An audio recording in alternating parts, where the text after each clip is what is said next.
Kejadian malam ini sama seperti kejadian kemarin malam. Aku belum ingin memaksa perasaanku kepada Eni dikarenakan dia masih santai saja, atau mungkin ya seperti itulah. Jadi aku hanya sendirian saja berbicara dengannya, jadi tak perlu aku ceritakan detailnya ke kalian para pembaca.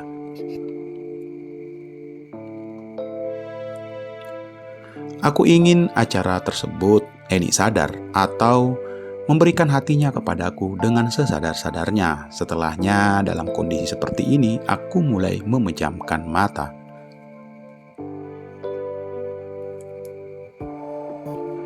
Esoknya aku terbangun dari tidurku dengan perasaan kaget, seakan tidak sadar dengan kondisi sebelumnya.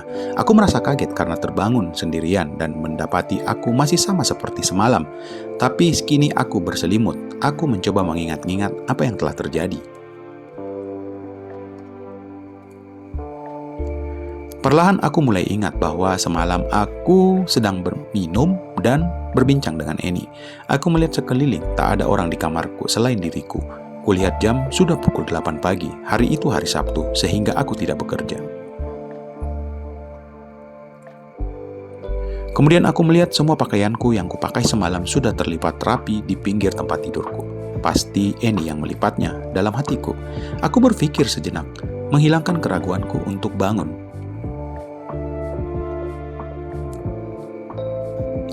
Beberapa saat setelah itu, aku mengangkat badanku, berpakaian santai, dan melangkah keluar dari kamar.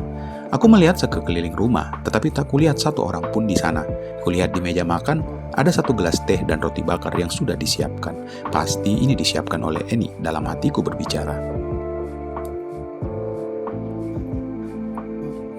Aku pun meneguk teh yang sudah agak dingin itu dan menghabiskan roti bakarnya. Sambil berpikir dan memandang sekeliling rumahku, aku menghabiskan sisa tehnya. Rumahku benar-benar sepi. Aku beranjak dari dudukku dan melongok keluar rumah melalui jendela. Di halaman pun tak ada orang.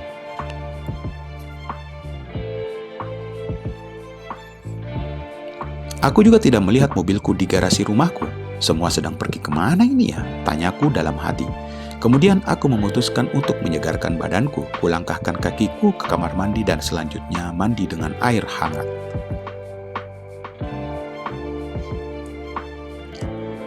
Kaos rumahan bergambar viwi dan celana pendek selutut kupakai setelah aku menyegarkan badanku. Sambil berjalan keluar rumah, ku nyalakan rokok dan menghempaskan badanku di kursi teras.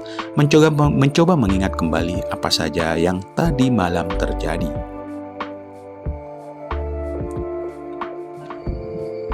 Perlahan-lahan ingatan itu kembali dan akhirnya setiap detail kejadian bersama Eni muncul dalam ingatanku. Aku akan mendapatkan hatimu hari ini, En, pikirku dalam hati.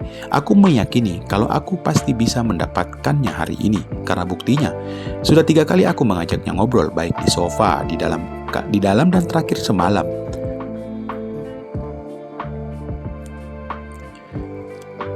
Meskipun Eni terlihat tertidur, tapi aku juga yakin bahwa dia mendengarkan apa yang aku katakan. Terlihat jelas bahwa Eni hanya berpura-pura tidur.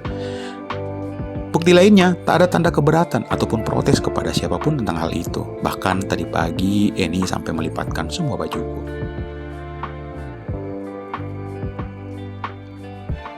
Kalau memang Eni tidak setuju terhadap perasaan yang kulakukan, kenapa tadi pagi dia tidak terkejut saat terbangun dari tidurnya? Ya, yang sama denganku. Semua pikiran itu bercampur aduk menjadi satu di kepalaku. Akhirnya, aku mendapatkan suatu kesimpulan bahwa Eni juga menginginkan diriku.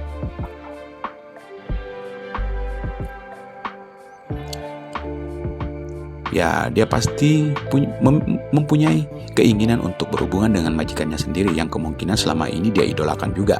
Sehingga Eni rela menyerahkan hatinya padaku. Betul nggak para pembaca? Mana ada cewek yang rela memberikan hatinya buat pria yang tidak dia sukai atau dicintai, kecuali masalah duit, bukan?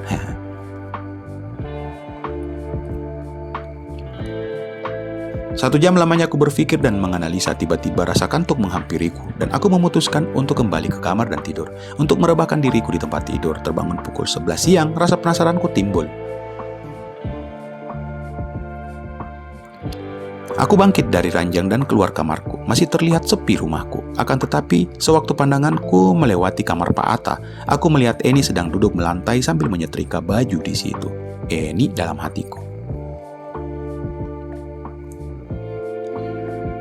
Kamar Pak Atta juga digunakan sebagai tempat menyetrika pakaian keluargaku. Lalu kudatangi kamar Pak Atta dan berdiri di pintunya. Eni melihatku sayu sambil tersenyum kecil.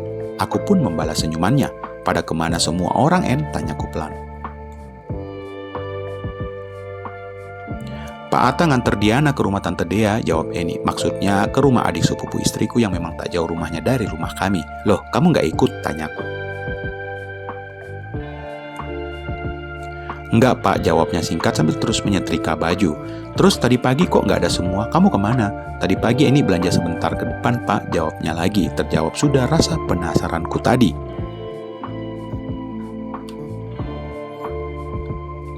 Terus Pak Atta sama Diana tadi berangkat jam berapa? Jam 8 Pak, jawabnya. Sebelum aku bangun tadi berarti, dalam hatiku. Berarti sekarang hanya aku berdua dengannya di rumah ini.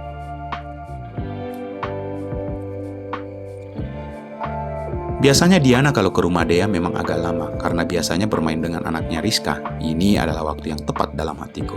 Tanpa membuang waktu lagi, aku langsung melancarkan niatku. Aku tahu Eni sudah sadar dengan kondisi kami saat itu, hanya berdua di rumahku, tanpa ada gangguan dan waktu yang panjang untuk mengutarakan isi hatiku. Aku juga yakin dia sudah siap untuk memberikan hatinya kepadaku. En, kataku pelan. Iya Pak, katanya sambil menatapku sayu. Tolongin Bapak dong, kepala Bapak lagi pusing, kataku padanya sambil menjulurkan tanganku. Yuk, ajakku lagi kepadanya.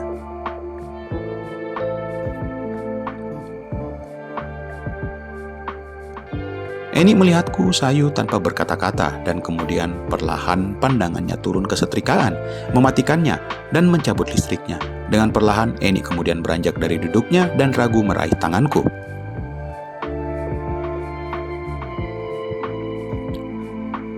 Aku langsung menyambutnya, lalu kami pun bergandengan tangan. Kutarik pelan tangan Eni sambil duduk di sofa. Kamu di belakangku sini, kataku sambil mengarahkan Eni untuk mengambil posisi di belakangku.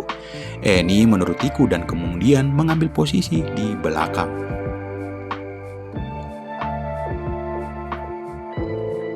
Kepala Bapak lagi sakit, dipijitin ya, kataku lembut. Tanganku mengarahkan tangannya ke kepalaku. Eni pun menurutiku dan mulai memijatin kepalaku yang agak sakit. Eni tidak berkata-kata, diam seribu bahasa, sambil terus melakukan pekerjaannya.